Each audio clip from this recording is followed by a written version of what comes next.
Булардын жашаганга акысы жок. Мындай адамдарды жок кылыш керек. Bir mыйзамдарды өзгөртүп, bir pedofillerге bir ölüm жазасын киргизсек жакшы болот эле. Жана кадам жайдагы окуя боюнча биз эми өлүм жазасына киргизбесе болбойт окшойт. Анткени элдин баарынын талабы ошол болуп атат. 2007-жылы bir адам укугу деп алган менен бирок мынтип кордолуп өлгөн биздин жаштарыбыздын укугу эмне болуп атат? Өлүм жазасын киргизиш керек. Башка жолу жок. Мындайлар өлүмдөн гана коркпосо, башкаңдан коркпойт. Азыр деле балким үмүт кылып отурат. Эл унутуп калсын, эртең бир сөйүндү чыгарып алабыз деп. İlgeri şunday tуура эмес иштерди кылган.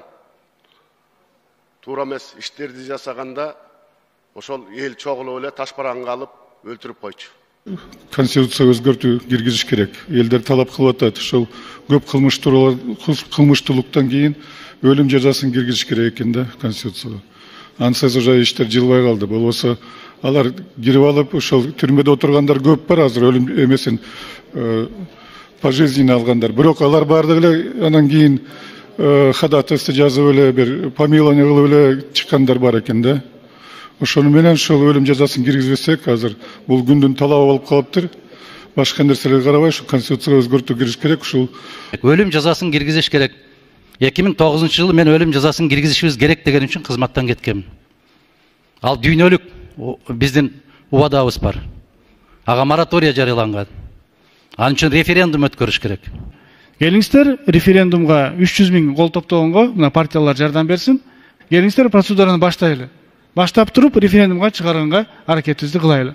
Referendumda özgörtpey эле мына биз 3-төн 2 менен жогорку кеңештен сунуш берип президентке ошол конституциянын бир пунктуна өзгөртүү киргизсек болот экен. Өлүм жазасын киргизели десек бизди баары колдойт, эл колдойт. Бирок азыркы сот системасы менен өлүм жазаны киргизгенибиз адилеттүү болобу? Балким ошентип ура менен өлүм жазасын киргизебиз деп жогорку жетекчиликке ушундай идеяны берип азыр. Мына ошентип ошого барып жүздөгөн бейгүнөө адамдардын таптакыр күнөөсү жок өлүп кетишине себепкер болуп калбайлы? Мына ушундай сот системасы менен биз ошого бара алабызбы? Өлүм жазасынын кереги жок.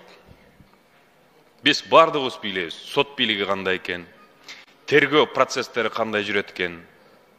Дагы деле баягы бейбечаранын балдары өлүм жазасына тартылат, атылып кетет, жана соттолуп кетет. Колунда бар байлар эч убакта өлүм жазасына тартылбайт. Бул ачуу чындык. Мына бир киши адамды өлтүрдү, түшүнүктүү. Бирок анда биз цивилизованная часть общества, мамлекет ошонун деңгээлине түшүп атпайбызбы? Аны да өлтүрүп атсак. Биз башкача карашыбыз керек.